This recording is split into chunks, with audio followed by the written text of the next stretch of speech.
Okay, this is church history in 5 minutes. I'll put a little clock up here to keep myself accountable. Alright, start the clock. The start of the apostolic period is marked by the death and resurrection of Jesus Christ, somewhere in the vicinity of 33 AD. A little while later we get Pentecost in Jerusalem, the disciples receive the Holy Spirit, and thousands come to Christ. On the way to the city of Damascus, Saul is miraculously converted, and so stunned is he by the event that he forgets how to spell and is known hereafter as Paul. More significantly, he becomes an apostle and takes the gospel to the Gentiles. Okay, now to the post-apostolic period, where we see some serious persecution begin. Emperor Nero felt a bit hot under the collar, only went under his chin, and also because the Great Fire of Rome was blamed upon him in 64 AD. So naturally, he passed the blame to those he despised and wanted to get rid of, those now called Christians at the time. He did a whole lot of terrible things to them, which I won't draw in my bad sketchy style for fear of trivializing them. Notable early bishops of this period include Polycarp of Smyrna, not to be confused with Magikarp of Pokemon, Clement, Irenaeus, Ignatius of Antioch, Tertullian, and Justin Martyr. And these lovely bearded and haloed fellows are called the early church fathers. They were key in setting up the church and holding it to true faith and identifying the early canon. All the bishops were martyred. Now to late antiquity, which Wikipedia tells me just means very old, so now to the late very old times. We get Emperor Constantine as the first Christian emperor of Rome in 312 AD, who stops the persecution of the church. He also summoned the Council of Nicaea, the first ecumenical council, to deal with the Arian controversy. But they did some other good stuff, like issue the Nicene Creed. Athanasius of Alexandria was a key dude in the Arian controversy, and was the old school version of those kids who get expelled from every school, who was exiled 5 times by 4 different emperors. Impressive. In the middle of the 4th century, we have the Cappadocian Fathers, namely Basil the Great, Basil's brother Gregory of Nyssa, not to be confused with his close friend and fellow Cappadocian father Gregory of Nazianzus. These guys lived in the region of modern-day Turkey and advanced development of some early church theology, like the doctrine of the Trinity. In 451, we get the Council of Chalcedon, a highly influential council that had some intense Christological debates which were to prove divisive for the plate smashers and toga wearers, that is the Eastern or Greek church based in Constantinople and the Western or Latin church based in Rome.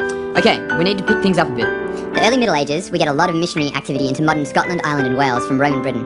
Some of the prominent missos were St Patrick, Columba and Columbanus, and Augustine of Canterbury. Southern Britain became a missionary centre with such missos as Wilfrid, Willibrord, Lullis and Boniface heading over to Germania. The High Middle Ages saw the development of the monastery and the reach of Christianity across Europe.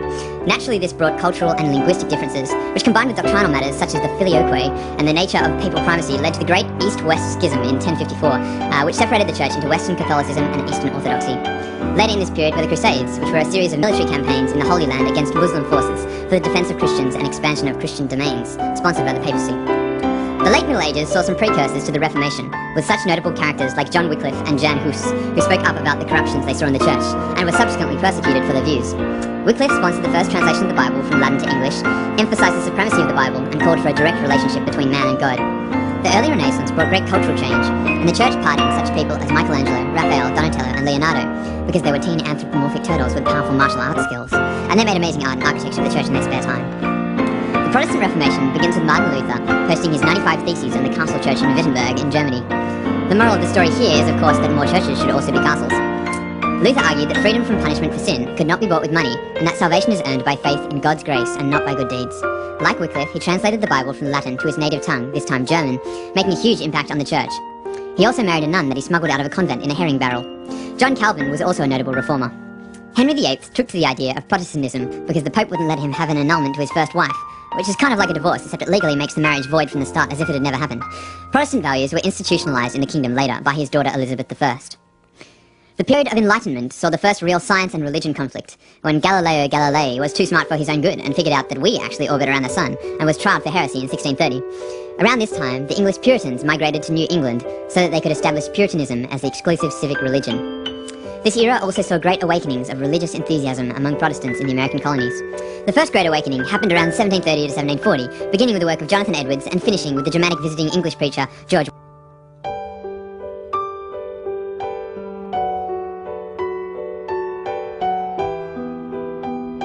Modern church history. Christianity came to Australia with the first fleet in 1788, with the Reverend Richard Johnson as chaplain to the fleet.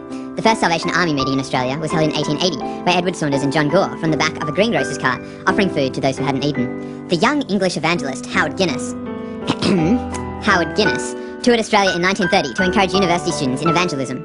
He helped form campus student groups starting in Sydney, then Melbourne, Brisbane and Hobart, establishing the Melbourne University Christian Union and our very own Sydney University Evangelical Union. So there you have it, 2,000 years of church history in 5 minutes.